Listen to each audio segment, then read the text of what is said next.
banyak orang itu sibuk mengajari orang. Jadi mursyid sana, mursyid sini, jadi guru dosen terbang sana, jadi ada lagi sebagai motivator sana, motivator sini. Engkau sibuk mengajari orang, tapi engkau tidak pernah mengajari dirimu sendiri kok. Engkau banyak sebelum engkau menerangkan kepada orang lain, cobalah engkau paham saja dulu. Ketika engkau tidak mampu memberikan pemahaman kepada orang lain, sudah kau jelaskan, tapi orang tetap tidak paham. Saya tidak akan cepat-cepat menyalahkan orang itu dungu, tidak paham. Jangan-jangan Anda sendiri belum paham. Jadi artinya, mursyid dalam diri sendiri itu adalah kesadaran total dalam diri kita sendiri. Dan nanti akhirnya yang akan menegur kita adalah diri kita sendiri. Nggak usah menunggu teguran orang lain. Sementara kita belum punya mursyid internal, ya kita perlu mursyid yang ada di luar. Sebelum kita punya juru nasihat dalam diri kita sendiri, ya kita cari juru nasihat sendiri. Pada akhirnya manusia dengan dirinya sendiri dan dirinya bisa menegur kita, baik dalam keadaan benar atau dalam keadaan salah. Karena Allah mengatakan fa'alhamaha fujuraha wa taqwaha. Diri kita yang bertakwa, diri kita yang fajir, yang jahat juga mendapatkan ilham dari Tuhan semuanya. Itulah jadi pada akhirnya mursyid dalam diri kita, yaitu adalah sinyal-sinyal yang datangnya dari Allah langsung kepada diri kita sendiri. Sekarang begini, termasuk taubat.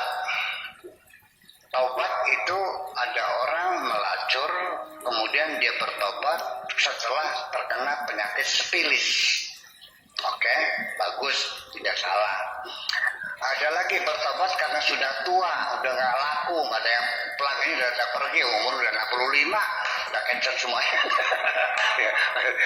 Akhirnya dia pulang bertobat lagi. Ada kena penyakit apa lagi? Penyakit namros segala macam. Tobat itu bagus, terus saja Allah ampuni. Tapi ada tobat yang berkualitas, yaitu tobat karena ada bimbingan dari dirinya sendiri, ya. Ada mursyid dalam dirinya yang memberikan nasihat kepada dirinya sendiri, maka pertobatannya disebut taubatan nasuha. Saya kata nasihat. Siapa yang menasihati adalah mursyid yang ada dalam dirinya sendiri, kesadarannya, ya, lightening, ya, ada penyinaran dari Tuhan bahwa kerja apa kamu semacam itu. Kau setelah kerja seharian, ibadah harus terus disempurnakan. Saat sakit kepala, cepat minum sama semacam itu. Kau pertaruhkan nyawamu, kesehatanmu terancam. Apa artinya kau punya uang banyak, punya rumah, punya mobil, tapi kau menderita kesakitan yang luar biasa? Ada teguran-teguran semacam itu. Ya prosesnya mungkin bukan sekali 2 hari. Setiap malam dia pulang menangis, menasih dirinya, pekerjaan apa seperti ini, sehari melayani 10 lelaki, apa nggak payah sih semuanya itu, ya kan? Ya, akhirnya dia putuskan untuk kembali, padahal saat itu masih sedang cantik-cantiknya, sedang laris-larisnya, ditinggalkan Jakarta, dia kembali ke Indramayu, kembali masuk Jamiyah Masjid Taklim lagi, ikut ngaji lagi, dan dia bertobat. Itulah namanya taubatan nasuh. Berbeda kalau orang itu kena penyakit, ya kan?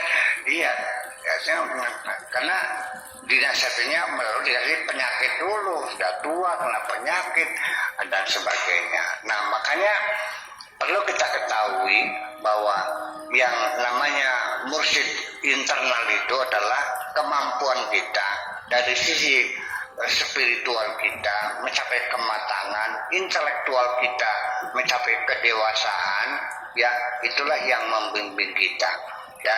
Tapi hakikatnya walau bagaimanapun tetap yang membimbing kita adalah Allah juga. Ya, innallaha yahdi may yasha wa yudhillu may yasha. Wa may yahdillahu fala mudhillalah. Kalau Allah memberikan hidayah, tidak ada siapapun yang bisa menyesatkan lagi. Nah, sekarang seperti Nabi Muhammad. Siapa mursyidnya? Yang kata mursyid. Dia masuk hutan, masuk gua sendiri, dia sendiri malah berkonsultasinya dengan seorang pendeta. Dibawa oleh istrinya namanya Naufal. Namanya Alaqah bin Naufal. Dia pendeta Nasrani. Ya, karena dia berpengalaman dalam hal spiritual.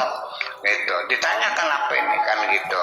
Akhirnya dapat diketahui bahwa yang datang itu adalah makhluk Allah yang suci, malaikat Jibril, pertanda Anda akan dipilih menjadi seorang nabi dan sebagainya dan sebagainya. Nah, ketika Nabi sendiri kepada siapa mursyidnya? Ya dirinya sendiri. Itu saya mursyidnya, ya malaikat Jibril sama itu.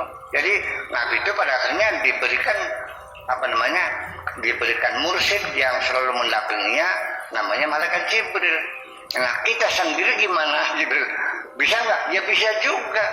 Ya itu dengan open policy kita, keterbukaan kita, menerima masukan, menerima saran, teguran dari siapapun, jangan anti kritik ya, siapapun yang masukan dari orang yang suka pada kita, orang benci kita, khudil hikmah min ayfa min kharajat, ambillah hikmah dari mulut siapapun keluarnya, dan itu sikap semacam itulah merupakan sikap irsyadiyah, artinya suluk irsyadi, perilaku yang bentuk karena kita sudah mempunyai mursyid yang internal ini.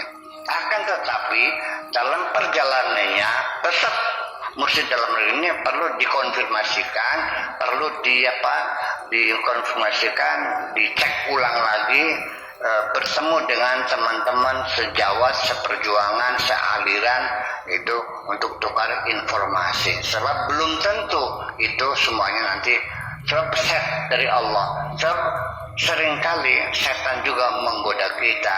Langkah awalnya adalah mengajak kita kepada kebaikan-kebaikan. Terima kasih.